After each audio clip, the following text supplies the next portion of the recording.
How does a child simply vanish? It's a question that haunts every parent, a fear that lives in the back of our collective minds. But what happens when that question is compounded by another, even more disturbing one? How does a child vanish? And for weeks, no one in a position of authority even notices she's gone. This isn't a hypothetical. This is the chilling story of 8-year-old Relisha Rudd, who disappeared from Washington, D.C. in 2014. Her story isn't just about a missing child, it's about a child who was failed. Failed by her family, by her school, and by the social safety nets that are supposed to protect our most vulnerable.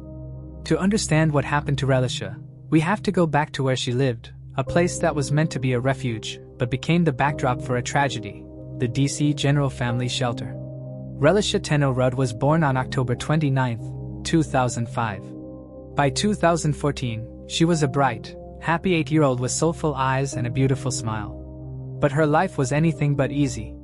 Relisha, her mother Shamika Young, and her 3 younger brothers lived at the D.C. General Family Shelter, the only home she'd known for 18 months.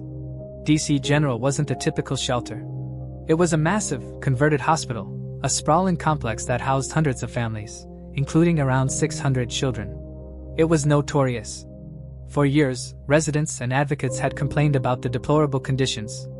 We're talking bedbugs, dirty showers, inconsistent hot water, and reports of an open-air drug market and staff propositioning residents. There was no playground, no space for a child to just be a child. This was the world Relisha navigated every single day. Despite all of it, teachers described her as a vibrant little girl who loved to play with friends. But beneath the surface, there were serious signs of trouble. Relisha's family had a long history with the city's Child and Family Services Agency, or CFSA. There were multiple reports dating back to 2007, citing issues like inadequate food and supervision and medical neglect. Yet, despite this history, the children were never removed from the home. The system's answer was monitoring, a solution that assumed the family could be kept safe and intact. It was in this chaotic and poorly supervised environment that a predator inserted himself into their lives. His name was Khalil Tatum. Khalil Tatum was a 51-year-old janitor at the D.C. General Shelter. On the surface, he might have seemed like a friendly face in a difficult place. But Khalil Tatum should never have been working there. He was a convicted felon with a record of burglary and larceny and had spent most of the previous 2 decades in prison. Somehow, he was hired to work in a building filled with hundreds of the city's most vulnerable children. At the shelter, Tatum was known for breaking rules. He fraternized with residents, but he paid special attention to the young girls, giving them small gifts of cash or toys. Some parents recognized this as inappropriate and put a stop to it. But Relisha's mother, Shamika Young, did not. Tatum began to focus on Relisha, buying her gifts, including a tablet, and taking her on outings. He presented himself as a kind benefactor, and he earned the family's trust, so much so that they allowed Relisha to spend extensive time with him, even overnight. This wasn't just a janitor being kind. This was grooming, and it happened in plain sight. Under the roof of a city-run facility, workers reportedly took no notice of the unusual attention he lavished on the 8-year-old, a clear violation of employee rules. This relationship, built on a foundation of neglect and a total failure of oversight, would become the central pillar in Relisha's disappearance. He even created a false narrative to provide the perfect cover for what was to come. He told the family he was a doctor, and they believed him. The timeline of Relisha Rudd's disappearance is both confusing and horrifying. Her school absences began in late February 2014, but for weeks, they were excused.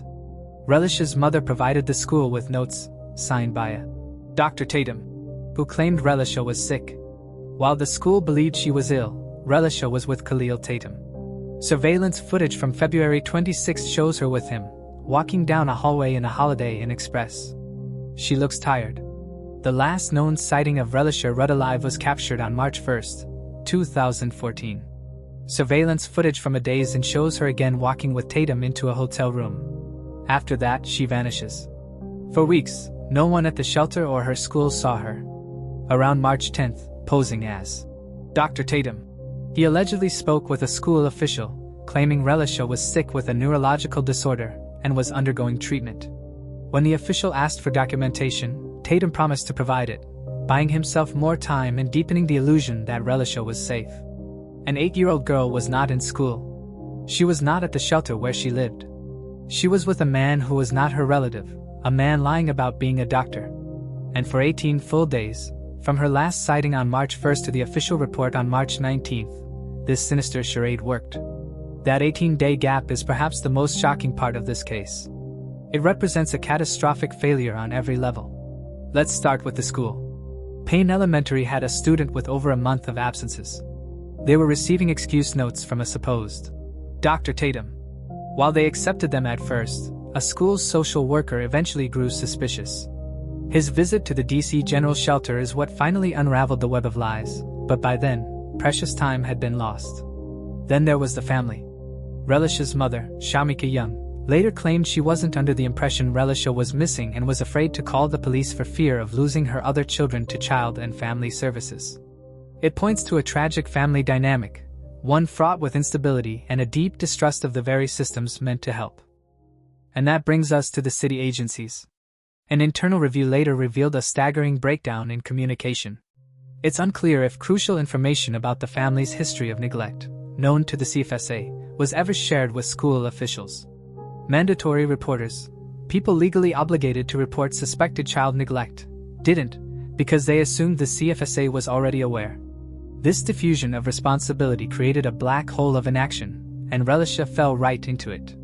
At the DC General Shelter itself, oversight was practically non-existent. No one seemed to notice that one of the hundreds of children living there hadn't been seen for weeks.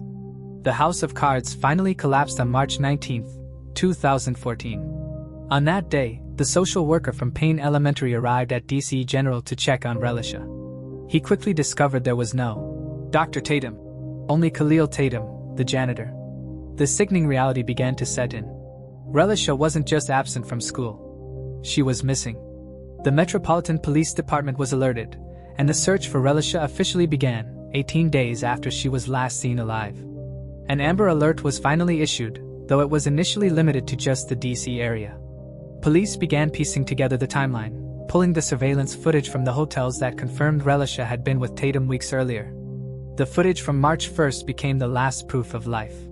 The investigation was about to take a violent and tragic turn, sending shockwaves through the city and deepening the mystery of her whereabouts. Just one day after Relisha was officially reported missing, the case took a horrifying turn.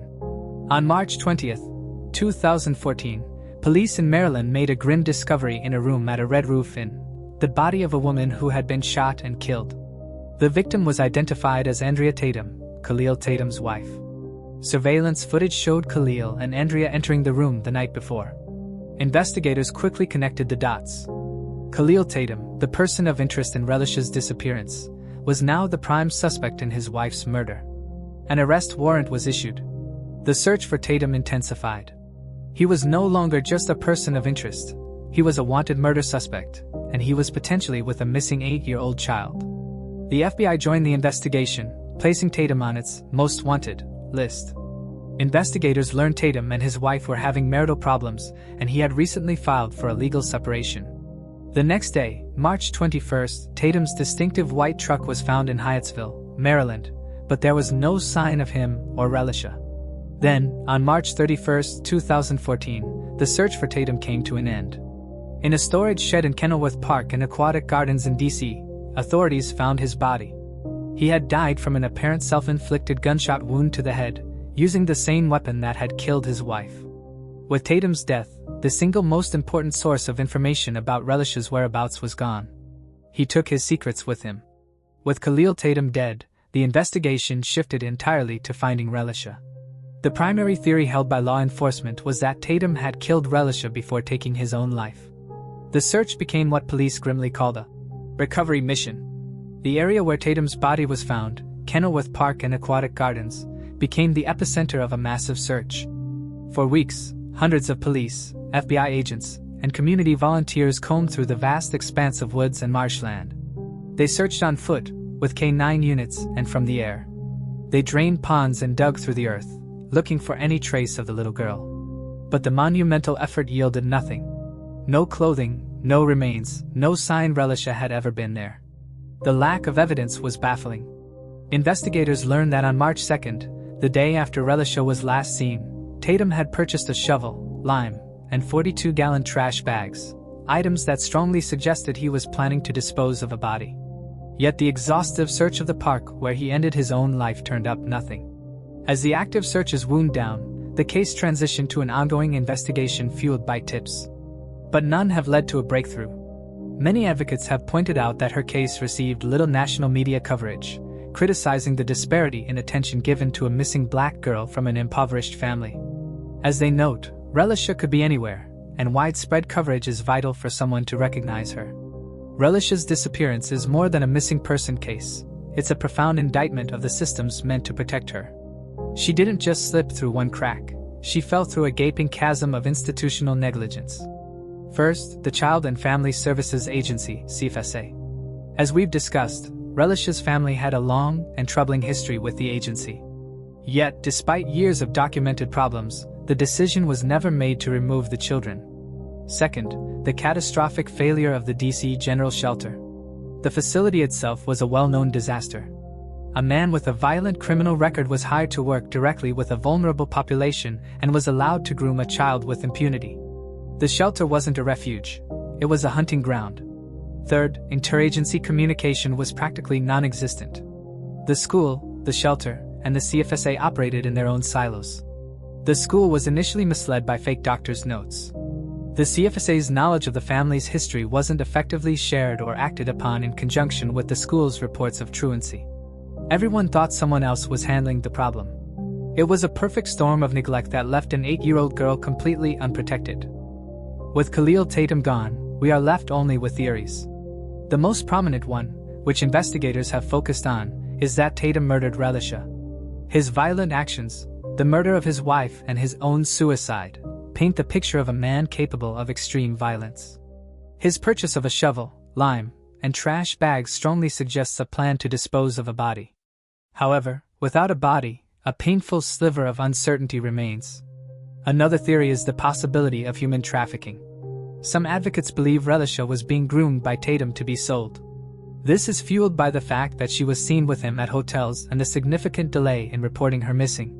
While this theory resonates with many in the community, the DC Metropolitan Police have stated they consider the murder theory more likely, though they continue to pursue all leads. Could Relisha still be alive? It's the hope her family and community cling to. The National Center for Missing and Exploited Children has released age-progressed photos showing what Relisha might look like today. Derica Wilson, co-founder of the Black and Missing Foundation, has said, "Relisha could be anywhere. We have seen miracles happen." That hope, however faint, is what drives the continued efforts to keep her name in the public eye. Relisha Rudd's disappearance sent shockwaves through Washington, D.C., and became a catalyst for change. The most tangible result was the closure of the DC General Family Shelter. Relisha's story brought undeniable attention to the dangerous conditions, and in 2018, the notorious shelter was closed for good as part of a broader city plan to reform homeless services. It has since been replaced by a network of smaller shelters designed to provide a safer environment for families. But the fight for Relisha is far from over. Her case remains open. A combined reward of up to $50,000 is still offered for information leading to her return. Most importantly, a dedicated community refuses to let her memory fade. Organizations like DC's Missing Voice hold annual vigils and canvassing events. They gather every year, a solemn promise to keep searching. As founder Henderson Long has said, "We do this until the day we die." Relisha Rudd would be 19 years old today. The search for her continues, and her family and community have never given up hope. There is a $50,000 reward for information leading to her whereabouts. If you have any information, no matter how small it may seem, please contact the DC Metropolitan Police Department or the FBI. The story of Relisha Rudd is a heartbreaking reminder of how our society's most vulnerable can be failed by the very systems designed to protect them. She was a bright little girl allowed to become invisible, lost in a sea of bureaucratic incompetence and adult failures. But her story is also one of resilience, the resilience of a community that refuses to forget her and continues to say her name. We must continue to share her story, not only in the hope that it may one day lead to answers, but also as a vow to do better. Somewhere, the answer to the question, "Where is Relisha Rudd?" exists. Until it is found, the search must go on.